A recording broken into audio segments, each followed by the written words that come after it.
Saludos estudiantes de sistemas operativos, les habla su profesor Gilbert Chávez. Es un placer para mí estar con ustedes en esta clase de semana 8, semana de examen,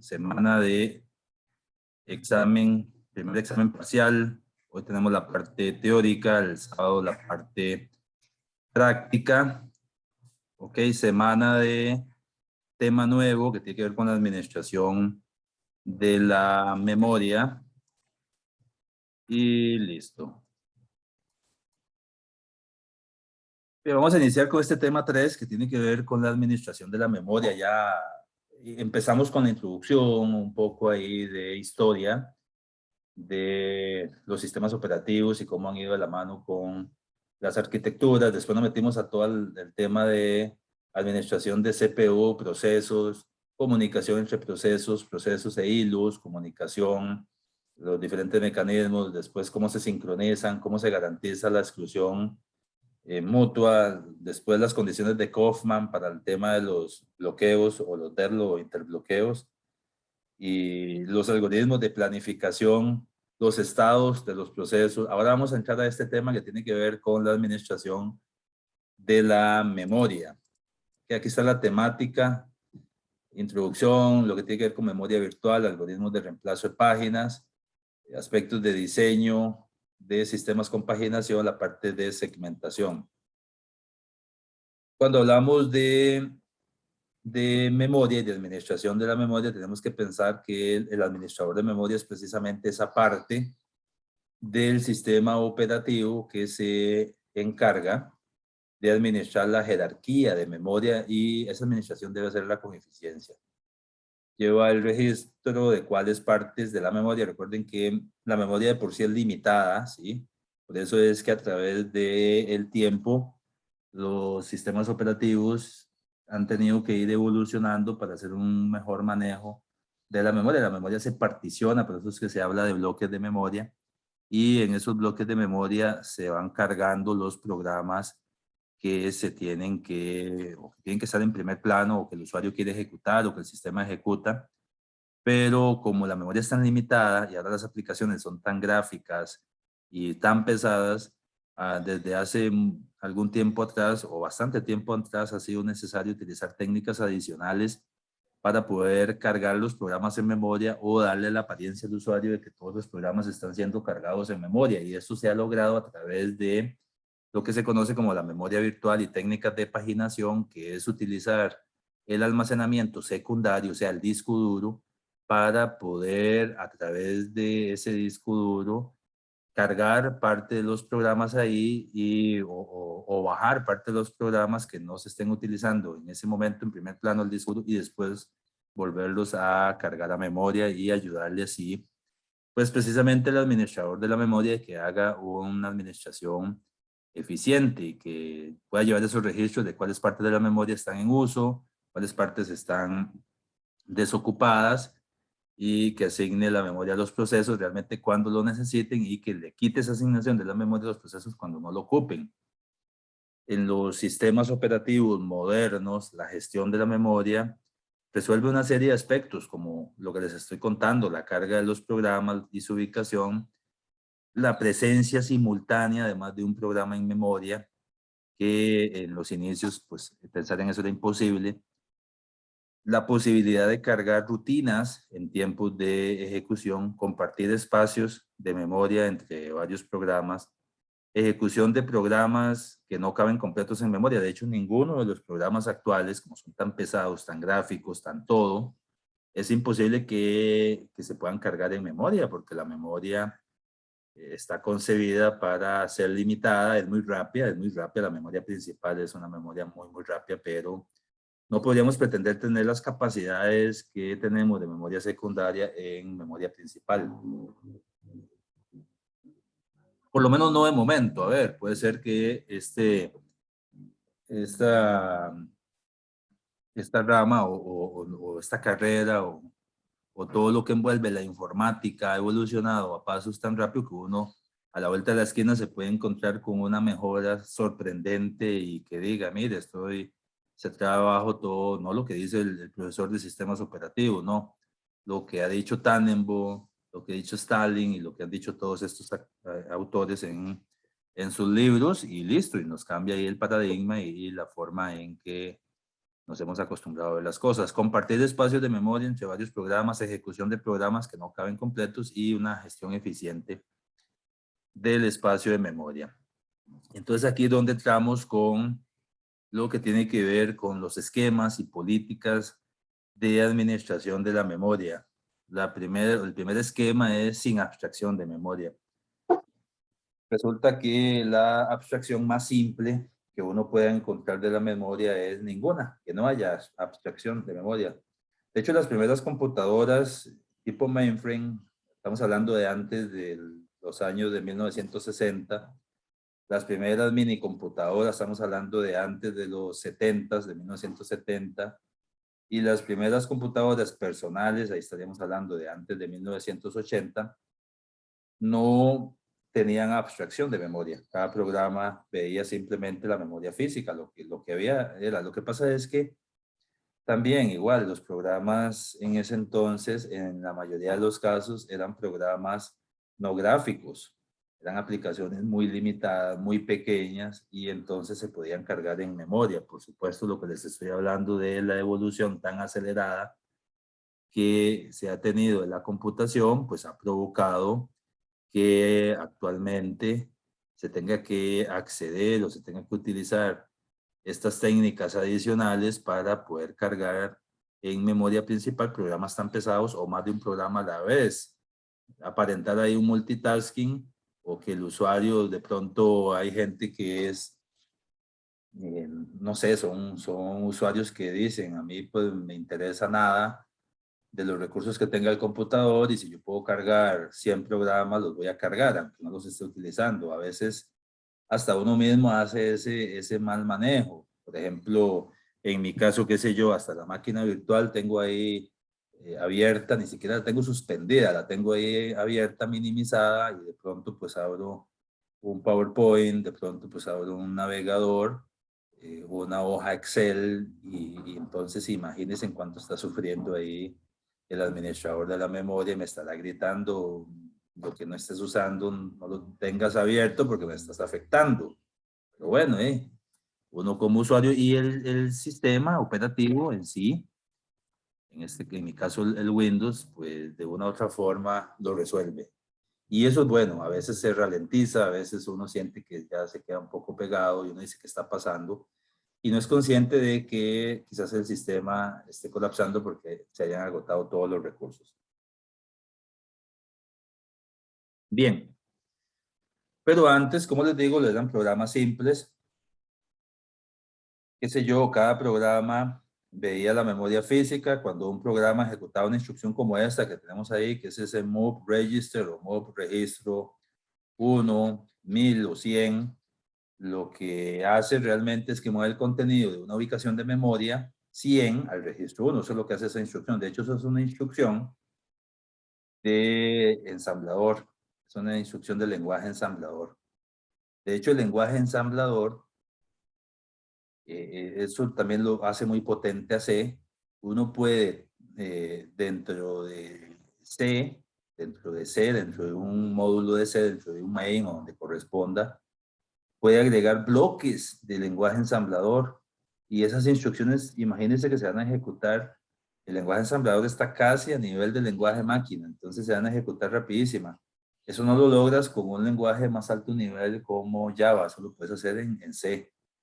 Y es interesante. Siempre he tenido como esa idea de en un curso como este, sistemas operativos, poder agregar algún bloque específico. Voy a ver si esta vez lo puedo plasmar ahí, pero si no les digo que sí, sí se puede hacer. Entonces un move registro 100 lo que hace es mover el contenido de una posición, de un bloque de memoria, de una ubicación en memoria, una dirección de memoria. Dice, mueva lo que está en esta dirección de memoria 100 al registro 1, que es una variable. Listo, eso es lo que hace, ¿ok?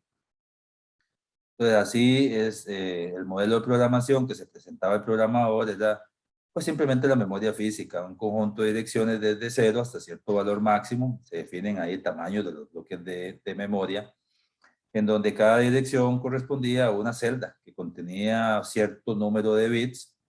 Normalmente pues sabemos que los bits agrupados en 8 para que formen bytes. Cada byte está formado por 8 bits, eso lo sabemos, y pues ahí va bits, que es la unidad mínima, bytes, kbyte, megabyte, gigabyte, terabyte, y ahí va para arriba. Bien, entonces bajo esas condiciones, en los inicios no era posible tener dos programas ejecutándose en memoria, no era posible. ¿Okay? Más bien era imposible.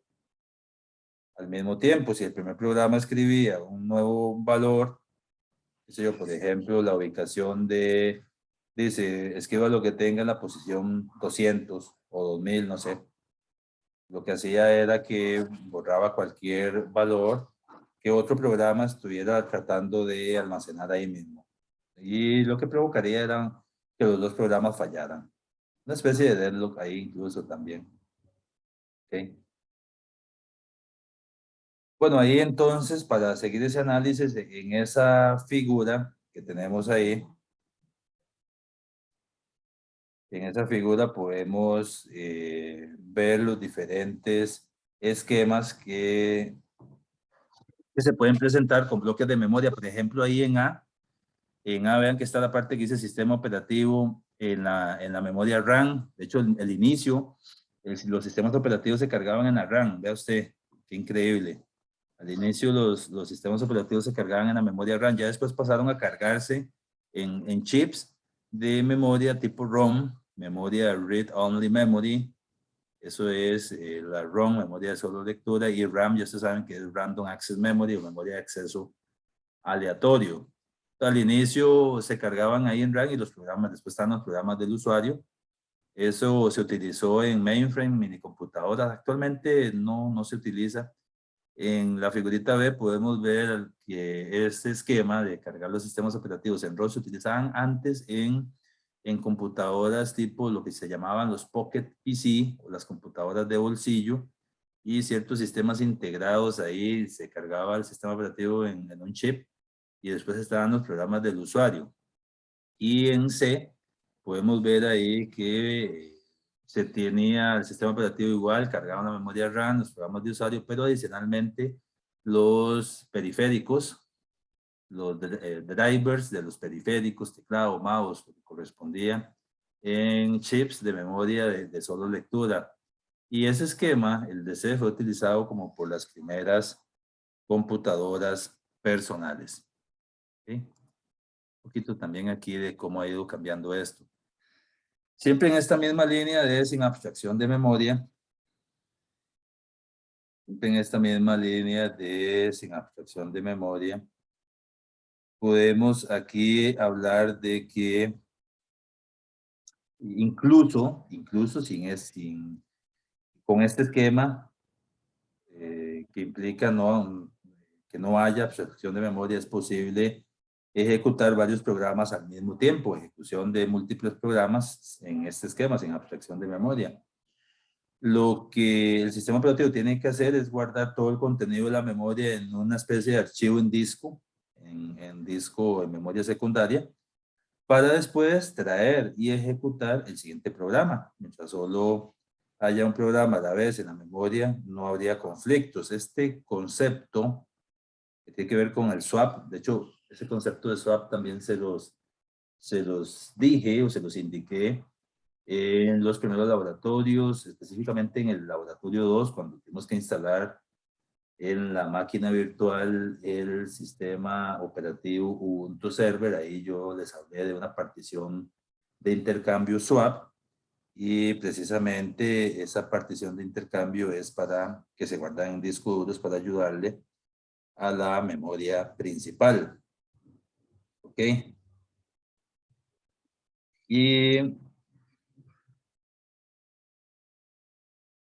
¿Y qué les digo? Bueno, agregando como cierto hardware especial, es posible ejecutar muchos programas en forma concurrente, aún con este esquema sin abstracción, ¿verdad? De hecho, los primeros modelos de la IBM 360 resolvieron el problema.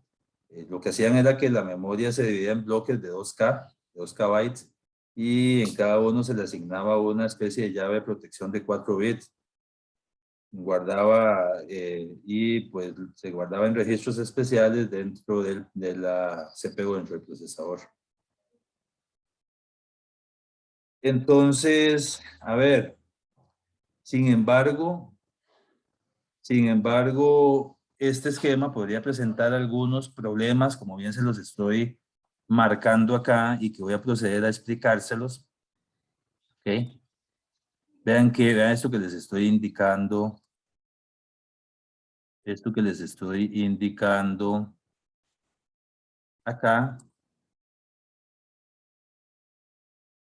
De que, aunque, como dice, el sistema operativo guarda todo el contenido en memoria en un archivo, como les dije, y que no hay conflicto mientras un programa se esté ejecutando, y que el problema también se puede resolver agregando cierto hardware muy bien. Eso en la teoría muy bien, y al inicio quizás lo puedo tratar de resolver. Sin embargo, trabajar sin abstracción puede representar un problema, o el problema que puede haber con este esquema es tratar de cargar dos programas en memoria. Oiga, simplemente dos programas en memoria. Veamos este caso. Supongamos que tenemos el programa A, que es este que está aquí abajo. Este es el programa A. Y este programa, como bien dice aquí, es un programa de 16K. ¿Ok? Y otro programa también de 16K es este que está aquí en B. ¿Está? Y en C, los dos programas cargados consecutivamente en memoria, que es lo que se quiere. De hecho, no solo dos programas, sino N programas.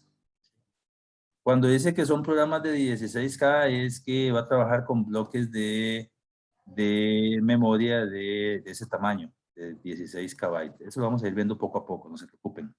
Aquí lo importante es, y la problemática que se plantea es, si cada programa se ejecuta por separado, no tenemos ningún problema, qué sé yo.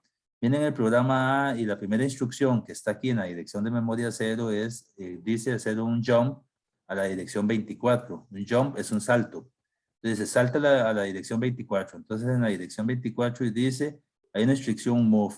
Ok, ahí está, move. O sea, qué sé yo, guarde en un registro lo que está en tal dirección, puede ser algo ahí, muy bien.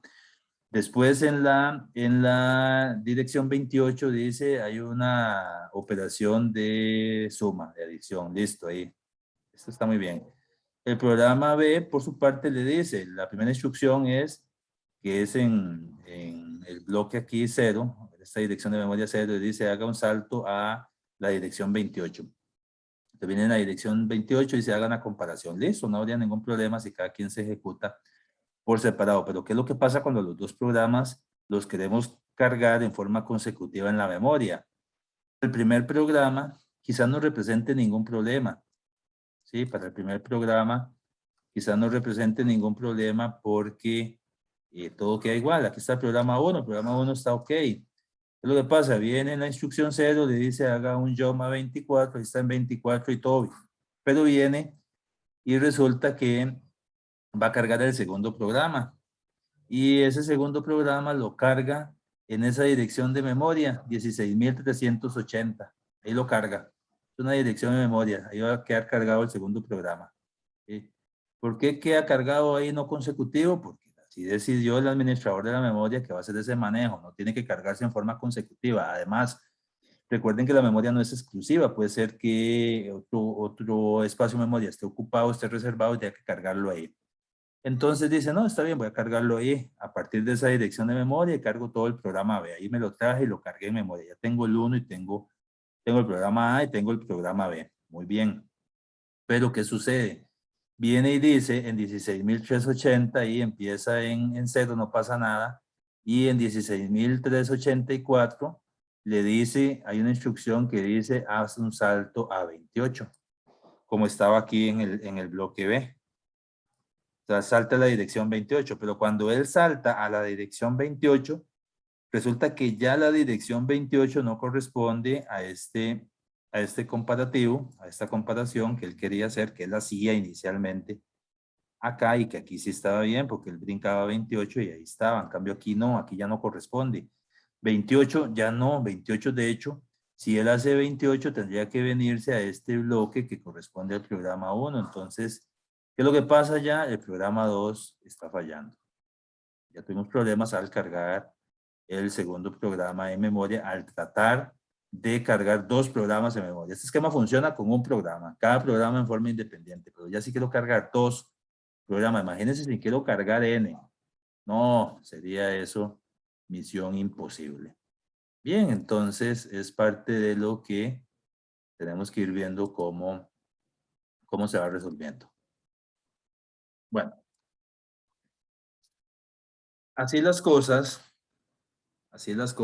ya vimos entonces que ese esquema de sin abstracción de memoria funciona si se cargaran los programas en forma independiente en la memoria, pero ya cuando se trata de cargar dos programas o más, ya el esquema va a fallar por lo que les comenté anteriormente.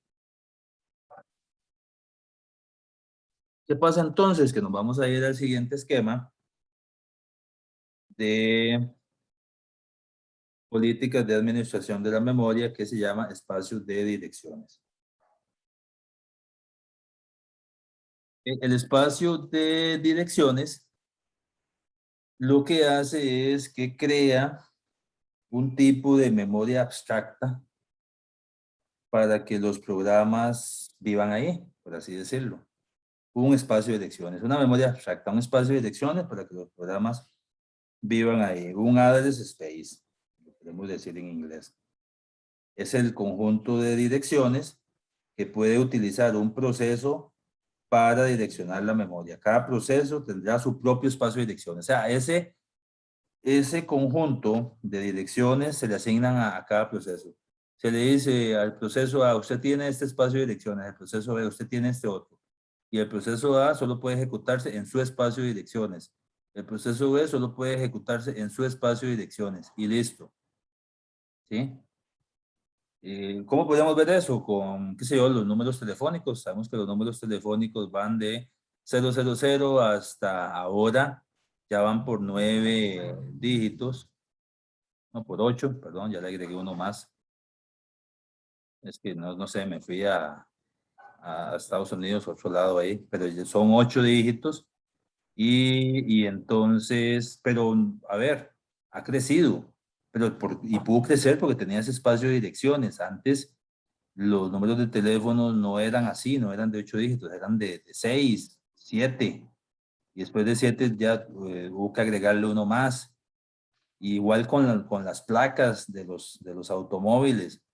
Las placas de los automóviles, los primeros, a veces ve uno ahí modelos clásicos y entonces son de 4 números, ¿sí?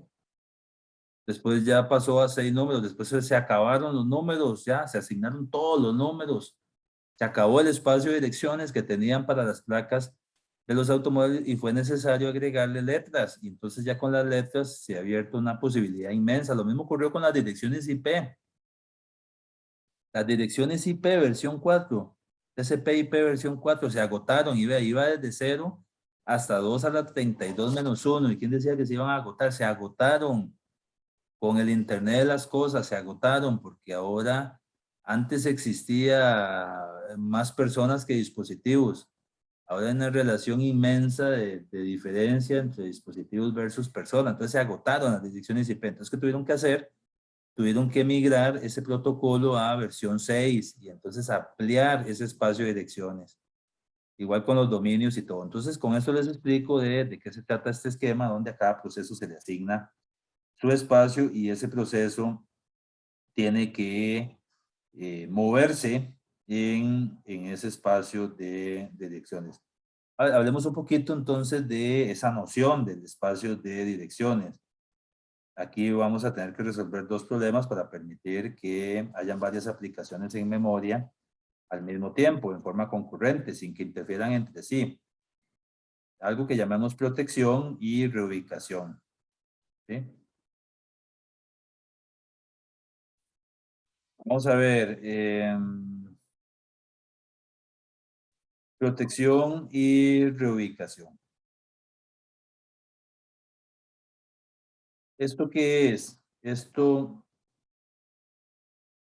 vamos a ver, antes también, eso lo podríamos pensar con lo que les comenté anteriormente con los problemas que se tenían con las primeras computadoras, qué sé yo, la IBM 860, siempre se menciona esto, donde se habla de etiquetar pedazos o trozos de memoria con una especie de llave de protección y comparar la llave del proceso en ejecución con la que cada palabra. Eso es como para, esta medida de protección es como para evitar que un proceso se meta en el espacio de direcciones de otro. ¿Sí? Es eso, es una forma de validación y evitar que se entremezclen los procesos o qué sé yo, imagínense en hilos ahí disparados, locos entre ellos ahí a la libre y que algún hilo trate de interferir en el espacio de direcciones de otro. Entonces ahí tiene que ver con la protección. ¿Ok? Como para hablarlo así en términos que podamos así entender. Y, y el otro es que si se diera el problema, entonces vendría el otro asunto que sería la reubicación de los programas, al momento de cargarlos, que no vaya a cargar programas en espacios de direcciones de otros programas, si lo queremos ver desde el punto de vista de programas, que no vayamos a cargar procesos en el espacio de direcciones de otros procesos. ¿Okay? Podemos verlo como así, un poquito, para entenderlo de la forma más simple. Y entonces viene este otro concepto que se llaman registros, base y límite, como para ayudar un poco en toda esta temática. ¿Sí? Que son dos registros de hardware. Cuando hablamos de registros de hardware, pues podemos pensar ahí en chips, son físicos, ¿verdad? Son dos registros de hardware especiales que permiten asociar el espacio de direcciones de cada proceso sobre una parte distinta de la memoria física, de una forma sencilla. Uno podría pensar también a veces cuando hemos visto los módulos de las memorias que tienen ciertas ranuritas ahí, entonces uno, mira, esos pueden ser como chipsitos ahí especiales, seguramente es para los registros base y límite. No me crean, por ahí, como para asociarlo, para tener una idea. Y estos registros nacieron precisamente para, pues, resolver problemas que se puedan presentar, conflictos entre procesos y que cada proceso pueda tener un registro base y pueda tener un límite que le dice qué tamaño, cuál va a ser la longitud que va a tener ese proceso, que sería como, a ver, sería como calculado en ese caso. Entonces, por aquí, pensemos en que son dos registros especiales que permiten asociar un espacio de direcciones a cada proceso sobre una parte distinta de la memoria de una forma sencilla. Ok. Y entonces, así las cosas, podríamos decir de que cuando se ejecuta un proceso, el registro base se va a cargar con la dirección física, donde empieza el programa en memoria. Ahí ese es el registro base. La dirección física donde empieza el programa en memoria. Entonces uno podría decir que el registro base, esto es un ejemplo, podría decir que el registro base va a ser 16.384. Ahí es donde va a cargar o donde va a empezar el programa. Esa es la dirección física del programa. Ahí está. 16.380. Eso es un ejemplo donde va a iniciar en esa dirección. No quiere decir que siempre tendría que iniciar en esa dirección. Uno puede decir acá que inicia en 16.380. Y después está el registro límite, que es donde se carga con la longitud del programa, con el tamaño del programa. Entonces uno podría decir en este ejemplo que el registro límite es de 16K. O sea, 16.384 bits. Ahí está, 16K. ¿Okay? Recuerden que va de 1024, 2048, 4096, 8000, y ahí ustedes van sumando. Así funciona. Y entonces, bueno, esa es la longitud que va a tener el proceso. Es un ejemplo. Entonces, si este inició ahí, 3680, y dice que tiene una longitud de 16.384, pues ese va a ser el tamaño el proceso. ¿Okay? De hecho, uno podría ver acá, vea que le está terminando, ese es el límite, el registro límite, hasta ahí puede llegar. Y uno podría ver aquí que está terminando en 16.412. lo cual está bien. Entonces igual hace un jump a la dirección 128 y después hace una comparación. ¿Ok? Y este de acá abajo, este otro de acá abajo, pues igual, también ahí tiene tendrá su ubicación y de esta forma, a ver, reubicando los procesos o los permitiría cargar en direcciones de memoria en donde no vayan a entrar en conflictos, en donde cada proceso va a tener su espacio de direcciones para poder funcionar, va a tener su espacio para poder trabajar, ¿ok? Y no van a entrar en conflictos entre ellos porque se va a saber dónde va a iniciar, va a ser el registro base, cuál va a ser la dirección física, bloque de memoria para ese proceso, dónde inicia ese programa o ese proceso y dónde termina o cuál va a ser su longitud máxima. Que sería el registro límite en este caso. ¿Sí? Son esquemas, son políticas, esquemas y políticas de administración de memoria que pues muchos ya no son funcionales hoy en día, de muchos sí se ha tomado para los sistemas más modernos, pero es parte de este análisis que estamos haciendo. Muy bien. Entonces ya tenemos espacio de direcciones, que no haya abstracción y otro política es de intercambio. Ya tenemos tres, ya se las puedo preguntar en un quiz. Ya tenemos tres. ¿Sí? La tercera, o el tercer esquema, o la tercera política de administración de la memoria, van a ver que cuando veamos un laboratorio de este tema, que no estoy seguro si será el próximo laboratorio, ya veré, vamos a entender un poquito más a veces código que nos encontramos y donde hace asignación de memoria y que quizá no lo tengamos claro, ya nos va a quedar más claro con el laboratorio. A ver, si la memoria, este es el esquema de intercambio, si la memoria física no es lo suficientemente grande como para contener todos los procesos, los esquemas que hemos visto de espacio de direcciones y sin abstracción no sirven para nada. ¿Okay? No van a funcionar bien.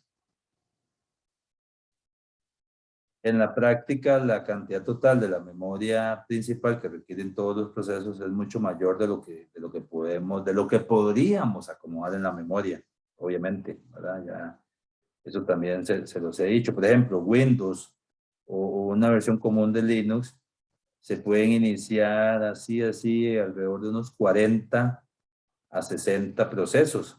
Pues cada vez que se inicia la computadora, solo de inicio, 40 a 60 procesos sin que intervenga el usuario. Cuando instalamos una aplicación Windows, a menudo ahí pues emite ahí comandos de forma que después cuando el sistema vuelve a iniciar hace que se cargue automáticamente otro proceso más.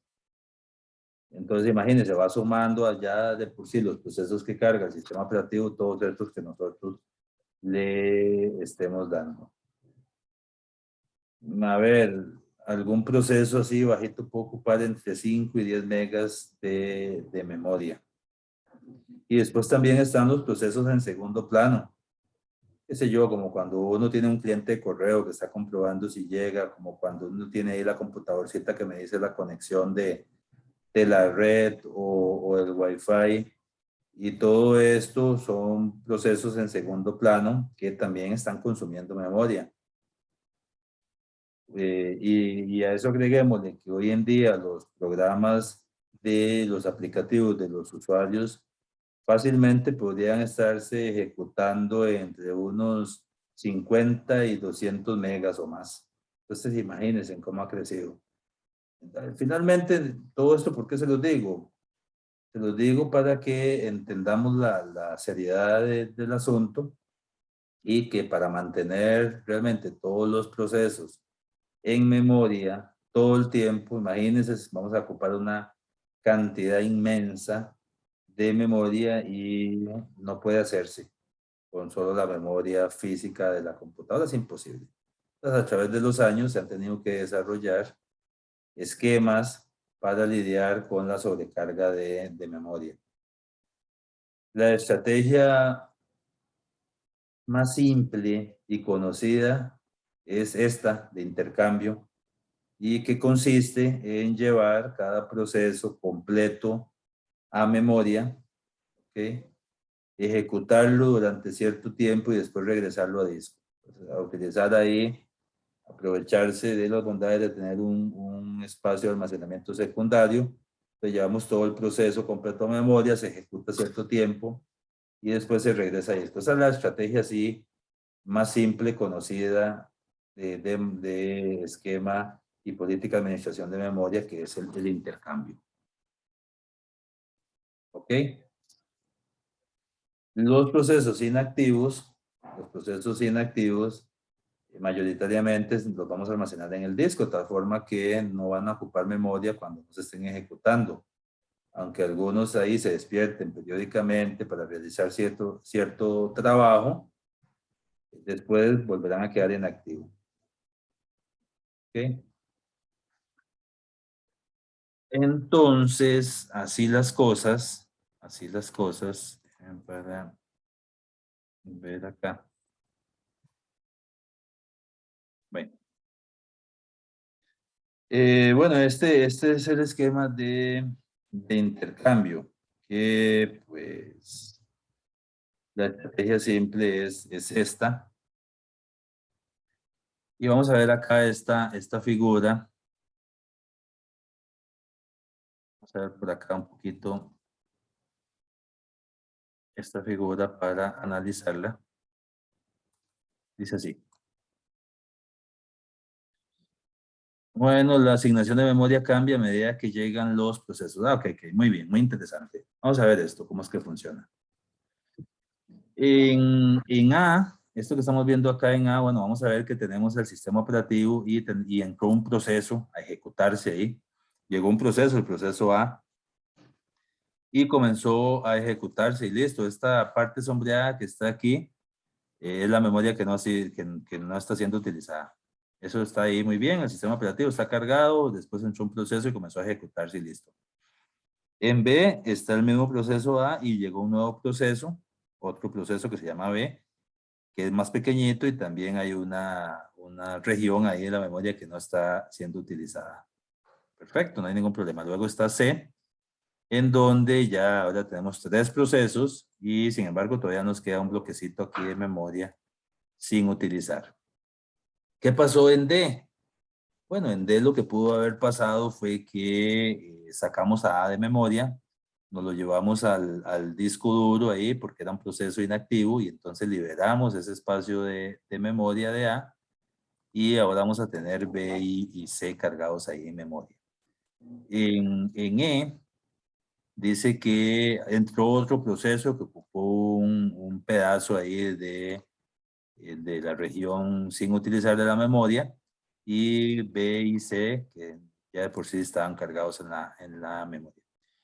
En F, pues, ¿qué ocurrió? Sigue ejecutándose D, pero seguramente o B finalizó o B se volvió un proceso inactivo, entonces se sacó de la memoria, liberó ese espacio y C se siguió ejecutando acá sin ningún problema. Y en la última parte, que es en G, acá, lo que pasó es que, bueno, D se sigue ejecutando, después se despierta el proceso A, entonces se trae de disco y se carga memoria, y C sigue ejecutándose. Y listo. Pues así es como se hace este intercambio de estar llevando los procesos inactivos a disco y dejar en memoria cargados solo los procesos que se estén ejecutando para poderle ayudar a la memoria y que al final de cuentas, pues, la mayoría de los procesos puedan estar cargados en memoria sin que se llegue a ocupar toda. Vean que aquí este es el caso en G, donde casi que se está ocupando todos los bloques todos los bloques de memoria, todo el espacio de memoria, y sin embargo sí lo está soportando, pues teniendo en cuenta este esquema de el intercambio donde cada proceso va a estar cargado ahí cierto tiempo y después se regresa a disco. ¿Ok? Bien. Vamos a ver, esto es un ejemplo de configuración de memoria en que se ha asignado espacio para que crezcan dos procesos, porque, a ver, por ahí uno podría pensar, esto también, bueno, me lleva a la técnica de compactación de memoria, que consiste en combinar todos los huecos que se hayan creado en la memoria por un intercambio o por el intercambio en un hueco más grande. ¿Qué pasa? Que como los bloques de memoria no están contiguos, no se asignan así como que secuencialmente, cada vez que se cargan procesos y después se liberan, van quedando huecos en la memoria. Y eso genera cierto problema, la verdad.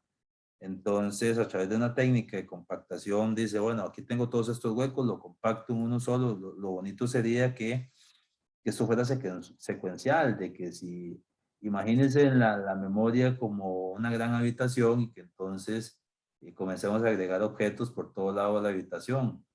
Y al final de cuentas vamos a tener un gran desorden.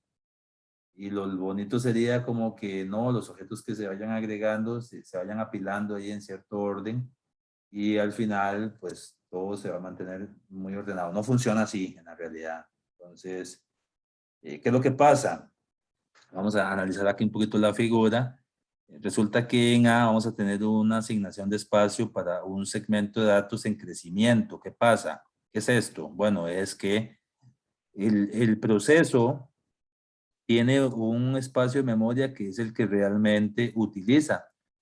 Pero ¿qué es lo que pasa? Puede ser que ese proceso ocupa crecer, requiera más espacio de memoria, ¿sí? Por un montón de circunstancias. Entonces, en esta ampliación, siempre en el esquema de intercambio, lo que se hace es que se le reserva un espacio para crecer, un espacio para que si ese proceso, miren, imagínense que en el esquema anterior, donde no se dejó ese espacio para crecer, se dejó así, se asignó, vamos a regresar un momentito acá al esquema anterior, se deja, bueno, en el caso de A, solo está ese proceso, no habría ningún problema si quisiera crecer, porque simplemente toma de esa región de la memoria sin utilizar y ya crece. Pero ¿qué pasa en B? En B lo que ocurre es que ya se le asignó su espacio en memoria, se cargó otro proceso y ya no puede crecer más, ya ocupará crecer, entonces ya ese proceso se ve comprometido, ya se ven problemas porque ocupa más espacio de memoria y no se le dejó. Recuerden que esta evolución desde A hasta G la tenemos que pensar en una línea de tiempo. Si son procesos, recuerdan, igual con los algoritmos de planificación y tienen que acordarse porque es tema de evaluación, que son procesos que se van moviendo en el tiempo. Entonces la idea de, la idea de dejar un espacio, de configurar la memoria de tal suerte que se pueda asignar un espacio para que los procesos crezcan, de pronto para que el proceso pueda, qué sé yo, está el programa ejecutándose y después tenga que cargar ahí datos y después un espacio para que pueda crecer, qué sé yo, pueda agregar una pila o lo que necesite cada uno de los procesos. Es una variante de este mismo esquema. Bien. El siguiente esquema es este que tiene que ver con la administración de memoria con mapas de vida. Memoria, podemos decir que se divide en unidades de asignación tan pequeñas como unas cuantas palabras y tan grandes como varios kilobytes. Bueno, sabemos que un byte está formado por 8 bits. Y, y entonces en este esquema de mapas de bits, pues vamos a tener ahí espacios de memoria asignadas. Cada entrada va a especificar ahí el proceso que está ocupando ese bloque de memoria y vamos a tener lo que se llama un hueco. De hecho acá, vamos a explicarlo con este ejemplo. Vean que si pensamos que esta es la memoria, esto que estoy marcando acá, esta es la memoria, ¿okay? Y vamos a pensar que la memoria está organizada por bits. Entonces Entonces, qué sé yo, 8, 16, 24, 32 por bytes, perdón. Cada byte está formado por 8 bits, que es la unidad mínima de almacenamiento. Entonces, si uno quisiera ver cómo es que funciona esto con los mapas de bit, o cómo tendríamos que llenarlo, es así. Bueno, en ese que le tengo marcado en A, tenemos una parte de la memoria con 5 procesos, que son A, B, C, D, E, y vamos a tener 3 huecos. Los huecos son estos espacios que no están siendo utilizados. Aquí tenemos uno, aquí tenemos otro, y por acá tenemos otro hueco, ¿ok? Son 3 huecos. Y pues esas marcas muestran las unidades de asignación de memoria. Las regiones sombreadas que se representan como 0 en el mapa de bits, significa que están libres. Entonces, si uno quisiera ver esto como un mapa de bits, tendría que hacerlo de esta forma. Uno le diría, bueno, para el proceso A tiene asignados, ¿cuántos bits tiene asignados? Tiene asignado 1, 2, 3, 4, 5. Entonces aquí está, cada marca es un bit. 1, esta que estoy marcando acá, 1, 2, 3, 4. Entonces 1, 2, 3, 4, 5. Hasta aquí.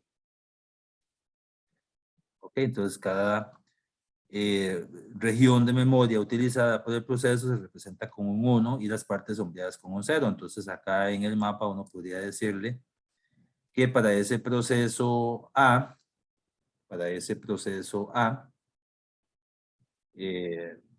va a tener, parte 0 va a tener 5 bits asignados. De hecho lo podríamos ver también acá en forma de lista enlazada. ¿Recuerdan las listas? Está acá. En forma de lista enlazada también lo podríamos ver. Aquí arriba está la memoria en sí, con los procesos y los huecos ahí entre los procesos. En B tenemos el mapa de bit, en donde el proceso A dice que tiene 5 bits asignados y obviamente hay 3 huecos. Entonces aquí en B o en C, en este caso, aquí en C, vean que dice que está el proceso, dónde inicia y cuántos bits tiene asignados. Entonces dice que, ¿cómo leemos esto? Hay un proceso que inicia en 0, que tiene 5 bits, que es el proceso A. Ese es el primer bloque. Después para el segundo bloque hay un hueco.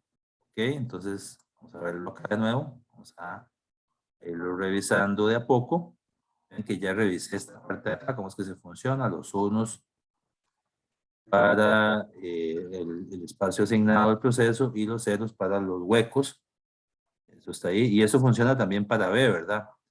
Por supuesto que para B, nos dice que tiene 8 bits asignados, entonces si uno cuenta 1, 2, 3, 4, 5, 6, 7, déjame para ver qué fue lo que pasó ahí.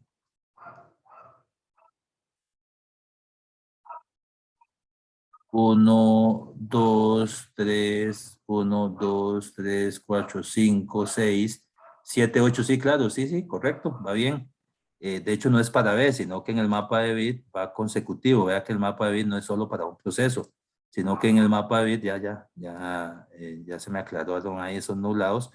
En los mapas del bit no quiere decir que vean que son cada 8 bits, pero no quiere decir que cada 8 bits está asignado a un solo proceso, sino que él va agregando la información en el mapa y obviamente los unos en el caso de A es lo que correspondía a ese proceso. Después teníamos los 3 huecos y después tenemos lo que está asignado a B y lo que está asignado a C. En este caso por eso era 1, 2, 3, 4, 5, 6, 7, 8, 9 y 10. Entonces si uno cuenta, acá tiene que haber 10 unos. Entonces aquí comienza a contar 1, 2, 3, 4, 5, 6, 7, 8, 9 y 10. Cuando llega a 10 hay 2 huecos. Acá está 1, 2, que son estos 2 que están acá. Y ahí sigue. Y ahí sigue con los otros. Entonces aquí tiene que contar 1, 2, 3, 4, 5, 6, 7, 8, 9. Y después se van a encontrar 3 huecos. Entonces va 1, 2, 3, 4, 5, 6, 7, 8, 9 y los 3 huecos. Y ya se acabó. Así funciona. Así está la representación en este mapa de Venn. Ya ustedes lo vieron y se lo estoy explicando con respecto a la memoria. Pero también eso uno lo puede pensar en cómo funcionaría en una lista enlazada. En una lista enlazada uno lo separa por procesos o huecos. Entonces dice que empieza la asignación de la memoria, asumiendo que arranca en la posición 0, dice que empieza con un proceso. Perfectamente puede haber empezado con hueco todo y después seguía aquí. No, aquí dice que empieza con un proceso, que ese proceso va desde 0 hasta 5. ¿Correcto? Ahí la posición 0, la posición 1, 2, 3, 4 y acá la posición 5. Acá al final la posición 5. ¿Correcto? Está bien. Y después de ahí dice que va un hueco que empieza en la misma posición 5 y que ese hueco es de tamaño 3. 1, 2 y 3, correcto. Y ese hueco, entonces 5 más 3 es 8, quiere decir que después arranca con otro proceso. Arranca con otro proceso que empieza en la posición 8 y que ese proceso va a tener 6, que es precisamente B. Ok, 1, 2, 3, 4, 5 y 1, 2, 3, 4, 5 y 6. Ahí está. Entonces dice que ese proceso arranca en la posición 8 y que va a ser de tamaño 6. Después sigue con otro proceso que arranca en la posición 8 y 6, 14. Entonces en la posición 14 que va a ser de tamaño 4, que es C. Es 1, 2, 3, 4. Y después va con un hueco que arranca en la posición 14 y 4, 18. Vea que se los estoy explicando y acá también se explica. Hueco empieza en y longitud. Acá lo explica muy claro. En este caso que es un hueco, dónde empieza y qué longitud tiene. Y así con todo. Entonces esto hay que entenderlo muy bien porque igual les va a quedar el video para que lo repasen, pero acá yo les estoy explicando en detalle. Después en un quiz se los evalúo a ver si que también lo entendieron, lo de los mapas de bit y lo de a través de un esquema de memoria que yo les daría. Este es el esquema de memoria, ok, construya el mapa de bit, construya la lista enlazada.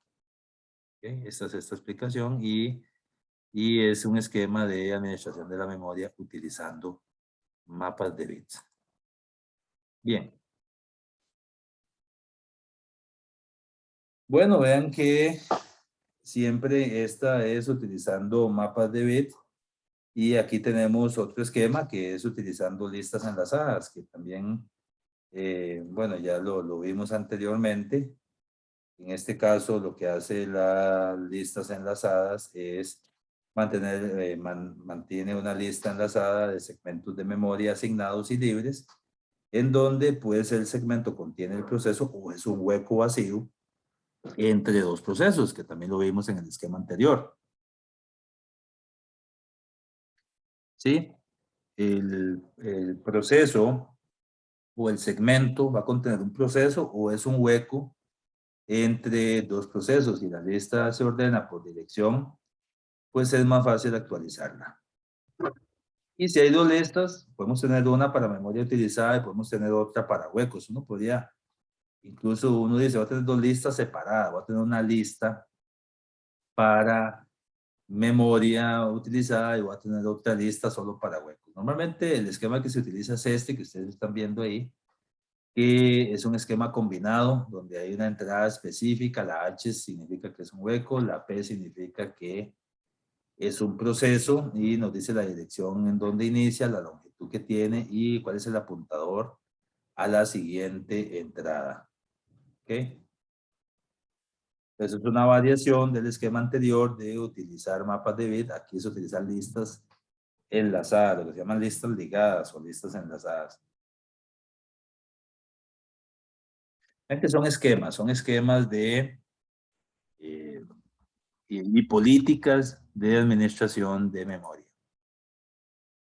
Bien, nos va a dar chance de iniciar un poquitito con este tema también de la memoria virtual. Entonces, hasta el momento que hemos visto pues todos estos esquemas de administración de la memoria, qué esquemas se utilizan para administrar memoria, listas enlazadas, mapas de bit, intercambio, espacios de direcciones donde se tiene un registro base, que es donde inicia físicamente un proceso, y cuál es la longitud de ese proceso, que es el registro límite, donde el primer esquema en los primeros equipos que existían era no había esquema, y entonces eso dificultaba de mil formas el poder cargar procesos. De hecho, solo se puede tener un proceso memoria. Cuando se intentaban cargar dos, ya pues ahí comenzaban los problemas. Y después de eso tenemos lo que es la memoria virtual. La memoria virtual, como bien dice acá, es esa técnica de gestión que se encarga de que el sistema operativo disponga, por llamarlo de alguna forma, de la mayor cantidad de memoria que esté disponible físicamente, tanto para el software del usuario como para el mismo sistema operativo. ¿Esto porque es? La memoria principal es muy pequeña, como para poder acomodar ahí todos los programas y los datos en forma permanente. Y por tal razón, a través del tiempo ha sido necesario implementar mecanismos de memoria virtual, y que con los cuales pues nos permitan tener más memoria que la capacidad total de la memoria principal, porque esta técnica de la memoria virtual le va a permitir al sistema operativo brindarle a las aplicaciones de usuario un espacio de direcciones mayor y utilizar más memoria principal de la que realmente posee el equipo. Provee espacios largos de direcciones, protección, mapeo, colocación de memoria física justa, y la memoria virtual es compartida. Entonces, acá más a la izquierda podemos ver un esquema de cómo funciona. Acá tenemos la memoria física, es una memoria pequeña, y acá tenemos la memoria virtual, y esa memoria virtual pues está almacenada, o más bien va a mapear, le va a decir, mire, esta dirección de memoria física va a corresponder a esta dirección de memoria virtual, y va a ser un espacio en el disco. La memoria virtual va a estar alojada en el disco duro, va a existir en el disco duro, y lo que le va a decir es que a la memoria física, este bloque de memoria física va a corresponder a este bloque de memoria virtual que está almacenado en el disco. Vamos a ir viendo poco a poco, pero la idea es eso. ¿Okay? Y entonces, bueno, acá podemos ver un ejemplo de cómo se podría mapear lo que se llama, perdón, un mapeo de memoria virtual a memoria física. ¿Okay? En este esquema, a la izquierda podemos ver un espacio de direcciones virtuales, y a la derecha un espacio de direcciones físicas.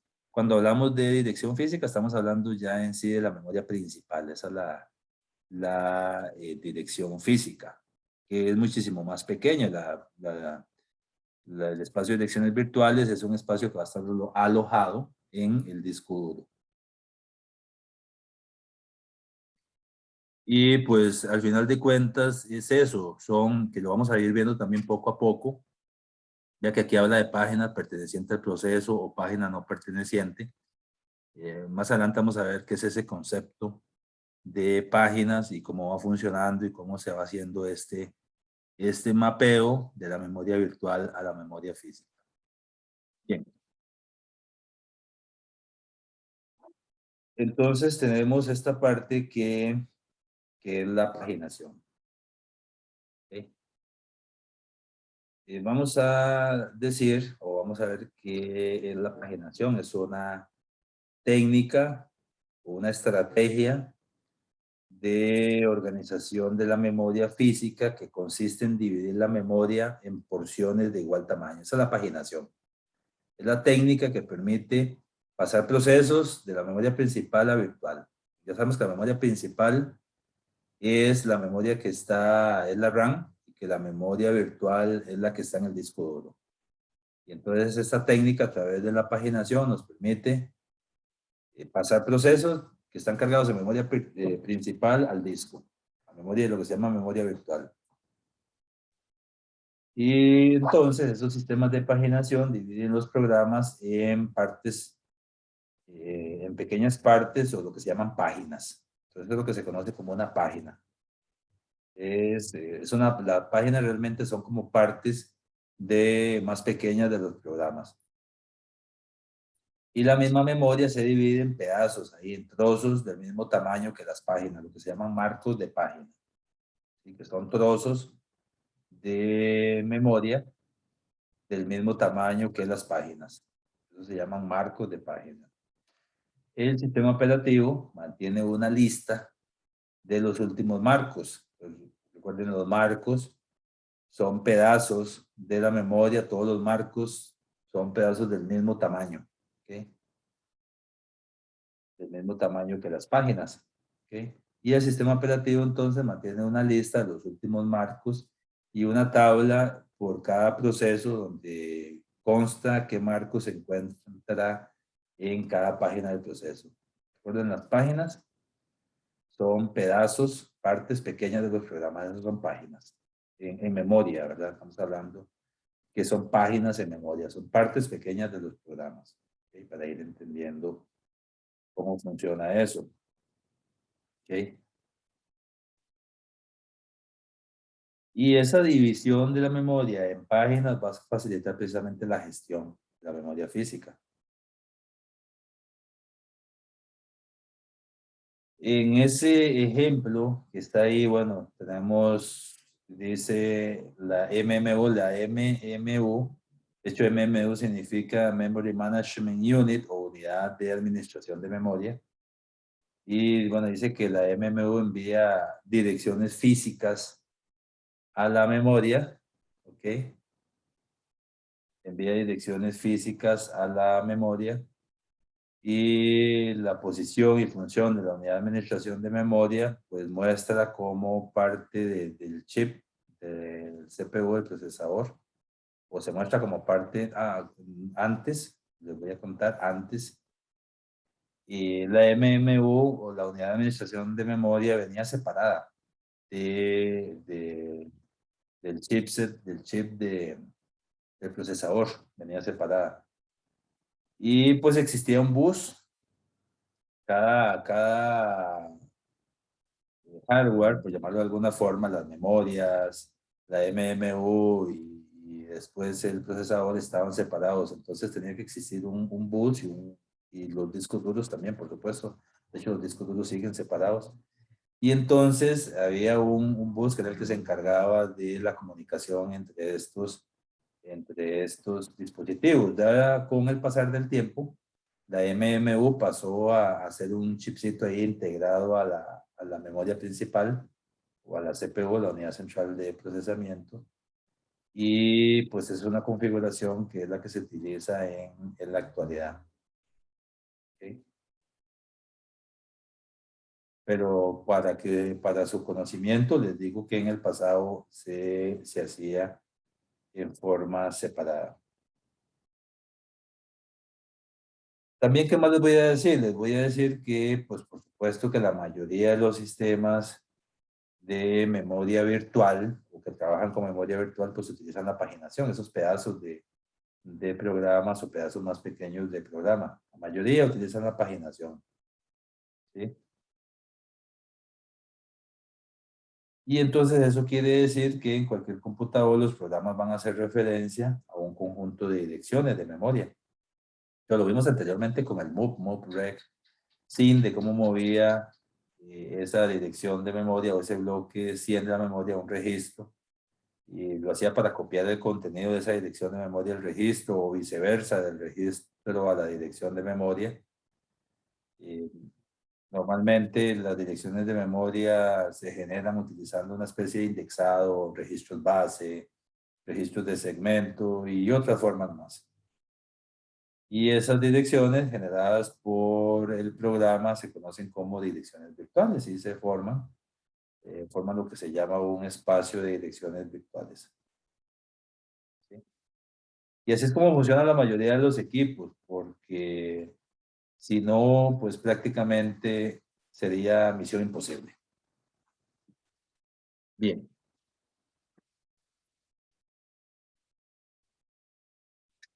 Bueno, muy bien. Y ahora vamos a entrar a lo que es la paginación, lo que tiene que ver con las tablas de páginas.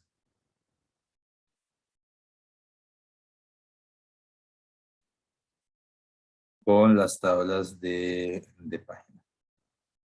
Bueno, vean que aquí estamos viendo lo que es una página virtual. Lo que está, voy a marcarlo acá. Con esta filmina creo que vamos a terminar porque también no quisiera saturarlos, además de que hoy tenemos una evaluación, entonces así rápidamente cómo funciona. Esto que está aquí, que estoy marcando, es un espacio de direcciones virtuales. Quiere decir que este espacio de direcciones virtuales son espacios que van a estar en disco duro, y aquí a la derecha, en otro color, tenemos lo que son la memoria física, y cada uno de estas celdas se conocen como marcos de página, ¿sí? Marcos de página que realmente son como las paginitas, que son bloquecitos pequeños o pedazos del programa que se tiene que cargar en la memoria. Y hay una relación entre las direcciones virtuales y las direcciones de memoria física. Y esa relación se da por lo que se llama una tabla de páginas. En esta tabla de páginas, que sería todo esto es una tabla de páginas donde podemos tener una relación entre la memoria física y la memoria virtual, o los marcos de página física y la página virtual. ¿Okay? Y bueno, a ver, igual, cada página uno puede determinar también de qué tamaño son los bloques de memoria. Para este ejemplo, los bloques de memoria, para este ejemplo, los bloques de memoria son de 4K. ¿Ven? Pero no necesariamente siempre es así. Uno podría decir, voy a tener bloques de memoria de 8K, voy a tener bloques de memoria de 16K, voy a tener bloques de memoria de 32K y etcétera. Entonces, en este caso podemos decir que cada bloque que estamos manejando, bloques de memoria de 4K, lo cual quiere decir acá en la memoria física que el primer bloque de memoria, el primer marco de página va a ir de 0 a 4, de hecho iría de 0 hasta 4096 si uno quisiera ponerlo en bits, o 4K, lo cual está bien. Y que del espacio de direcciones virtuales, qué sé yo, este espacio que está acá, que va de 12K a 16K, dice que se relaciona con el bloque o con el marco de página 0 de la memoria física. Y está bien. Este otro que está acá abajo, que va de 8 a 12, dice que se relaciona con el marco 6 de la memoria física. Y entonces irá a tomar el contenido que esté en ese marco 6. Habrán espacios de la memoria virtual que no se relacionan con ningún marco de página de la memoria física, y entonces se pone X y no pasa nada ahí. Listo, no hay ningún problema. Vea que, por ejemplo, este espacio acá, o este bloque que va de 44K a 48, porque son bloques o son marcos o son bloques o direcciones de memoria de 4K, porque así se definió acá. No necesariamente siempre es así, así se definió para este ejemplo. Dice que corresponde con el marco 7, entonces va y cuenta 0, 1, 2, 3, 4, 5, 6, 7, que es este de acá, el marco 7. El marco 7 es el que va de 28K a 32K en la memoria física, la memoria RAM. Esto que está aquí a la derecha es la memoria RAM. Esta de aquí es la memoria física, la memoria RAM. Esta de aquí es la memoria RAM.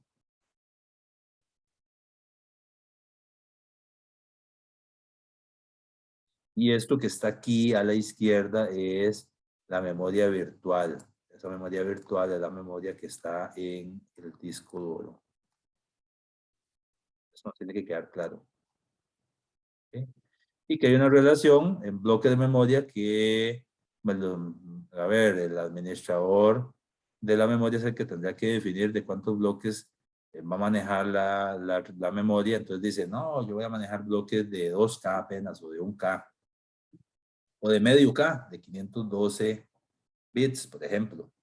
O voy a manejar bloques de 8K, voy a manejar bloques de 16K, voy a manejar bloques del tamaño que quiera. Entonces hay una relación, obviamente, los bloques que se definan tanto en la memoria principal como en la memoria virtual, tienen que ser del mismo tamaño. No puedo tener bloques de tamaño diferente a nivel de la memoria física con respecto a la memoria virtual. No, son bloques del mismo tamaño para poder direccionar desde el espacio de direcciones virtuales a cuál marco de página corresponde en la memoria física o si no corresponde a ningún marco de página. Entonces poder hacer esa relación, porque recuerden que lo que está pasando aquí, ya lo vimos, es la técnica donde mueve procesos de la memoria principal a la memoria secundaria utilizando pues un espacio, utilizando perdón, la técnica de la memoria virtual a través, en este caso, de la paginación. ¿Okay? Pero eso lo vamos a ir viendo poco a poco y la idea es que, y será en la siguiente clase, probablemente asincrónica, donde ya les explique en detalle cómo es que funciona esto. ¿Sí? Vean, aquí si cada página empieza en un múltiplo 4096 y termina 4095 direcciones más arriba. ¿Okay? Ya les voy a explicar, o en la siguiente clase les explico esto mejor para no saturarlos mucho hoy.